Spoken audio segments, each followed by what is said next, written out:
আমি একটা বড় সমস্যায় পড়ে গেছি। কি সমস্যা জানেন? প্রতিবেশীদের অত্যাচার। আমার পাশে যে প্রতিবেশীটা থাকে ও কেমন আমি বুঝি না, ওর ঘরের যত নোংরা আবর্জনা যত কিছু আছে আমার ঘরের দরজার সামনে এসে রেখে দেবে। কিছু বলতে গেলেই লেগে যাবে। তো এটা একটুও বুঝে না যে ও ভাড়াটিয়া, আমিও ভাড়াটিয়া। পরিষ্কার পরিচ্ছন্নতাটা যার যার তার কাছে, তাই না বলেন? আর আমি তো এমনিও একটু অসুস্থ, অপারেশনের পেশেন্ট। আমি তো যতটুকু পারি একটু পরিষ্কার রাখার চেষ্টাই করি। আমি আজকে ব্যাঙ্গালোর থেকে আসছি 15 দিন, 14 তারিখে এসেছি, 15 দিন 20 দিন হয়ে গেছে। তো আজকে আমি যেদিন আসছি ওদিন থেকেই আমি দেখতেছি যে কিছু নোংরা আমার ঘরের দরজার সামনে জমা রেখে দিছে। তো কিছু বলতে গেলেই সমস্যা আছে, বলবে আমরা ভাড়া দিয়ে থাকি। তো ব্যাপারটা আপনাদের কাছে শেয়ার না করে পারলাম না। দাঁড়ান দেখাচ্ছি বিষয়টা কি, মানে কি বলবো। আর ওনারা কেমন যেন একদম মেশে না, কথা বলে না, শুধু বড়লোকি ভাব নিয়ে চলে। তো কিছু কিছু প্রতিবেশী আছে না, যে অল্পতেই দোষ খুঁজে, ওনারা ওই টাইপের। আমি কিন্তু বেশি কথা, ওনাদের সাথে আমার এই পর্যন্ত কথা হয় নাই। বরটার সাথে কথা হয়েছে, বউটার সাথে আজও অবধি কথা হয় নাই।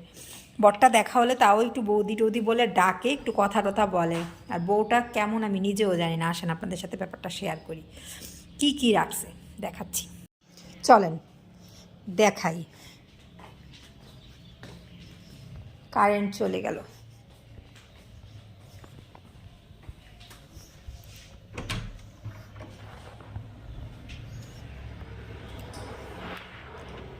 এই তো দরজা খুলতেই কতগুলো নোংরা জমায় থুয়ে দিছে। এ হচ্ছে আমার ঘরের দরজা, আর এই হচ্ছে বের হতেই একদম সিঁড়ির মুখটার মধ্যে। সিঁড়ির মুখের মধ্যে এতগুলো নোংরা জমানো। কাকে কি বলবো বলেন? কাউকে কিছু বলারও নাই। যদি কিছু বলতে যাই তাহলেই সমস্যা। তো এই আর কি, ভাড়া বাড়িতে থাকি তো তাই। তো ঘর থেকে বের হয়েই যদি এই নোংরাগুলো আমাদের দেখতে হয় তাহলে কি ভালো লাগে বলেন? একটুও ভালো লাগে না। ঘর থেকে বের হয়েই নোংরাগুলো আমাদের চোখের সামনে পড়ে না। আরেকটা জিনিস দেখাই, দেখেন আমার জানালা দিয়ে ছাগল ছানাগুলো সবসময় খেলা করে, আমার খুব ভালো লাগে দেখতে। ওই যে মা ছাগলটা দেখা যাচ্ছে, দুধ খাওয়াচ্ছে বাচ্চাটাকে, আর আরও 2টা ছাগল ছানা দুষ্টুমি করছে। এই জায়গাটা আমার ভীষণ পছন্দ। ঠান্ডা দেখে এখন জানলাটা খোলা হয় না। আগে যারা আমার ভিডিও বা লাইভ দেখেছে তারা জানে যে এই জায়গাটার প্রতি আমি কতটা ভালোবাসা। আমার আগে লাইভ ভিডিও সব এখান থেকেই হইতো।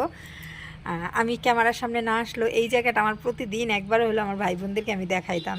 একদম পুরো গ্রামীণ দৃশ্য। ওই যে ছাগলটা বেশ মানে দুধ খাচ্ছে, লোকটাও দুধ খাওয়াচ্ছে, আর ওইখানে 2টো বাচ্চা আছে।